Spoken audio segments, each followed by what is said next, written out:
bimeze bite rero nuko tugatangiye ati nyura muri buri bigeragezo nkanyura kuri buri muyaga ati nabonye urumuri rwawe mwami runyobora mu rugo ati niho nzamura iyo nacitse intege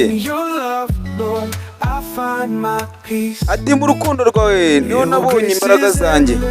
ati umugisha wawe nurangira ati ubu ngubu ndarinzwe bimeze bite rero ati wambereye ubuhungiro ati mwami wanjye urintabara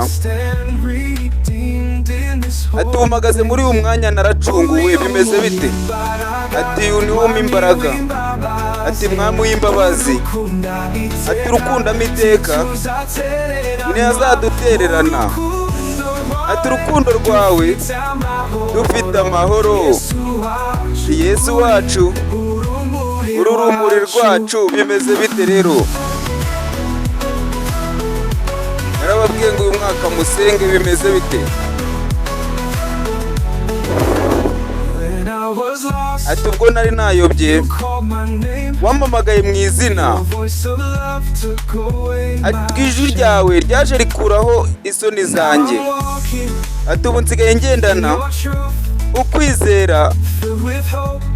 nuzuye ibyiringiro kandi niwe wampinduye mushya ati buri ntambwe mwami ati mpora nkwiyegereza ati mu biganza byawe niho nashyize ibyiringiro byanjye ati niwo mucunguzi ati inyenyeri inyobora n'ubundi mwami Imana yacu ntabwo ujya tujya kure ati niwo uduha imbaraga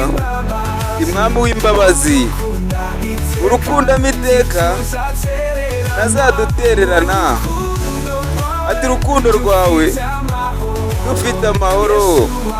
Yesu wacu uru rumuri rwacu bimeze bite rero narabwiye ngo musenge uyu mwaka Justin Bieber Israel Mbonyi bishyizemo badukorera indirimbo nziza cyane karirimbo k'Imana ati ubwo nari nayobye wampamagaye mu izina ati ijwi ryawe ryaje rimara ubwoba ati ubu nsigaye ngendana mu kwizera ati nuzuye ibyiringiro nabaye mushya ku bwawe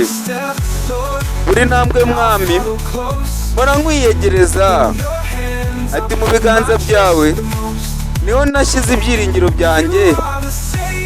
ati uri umucunguzi inyenyeri inyobora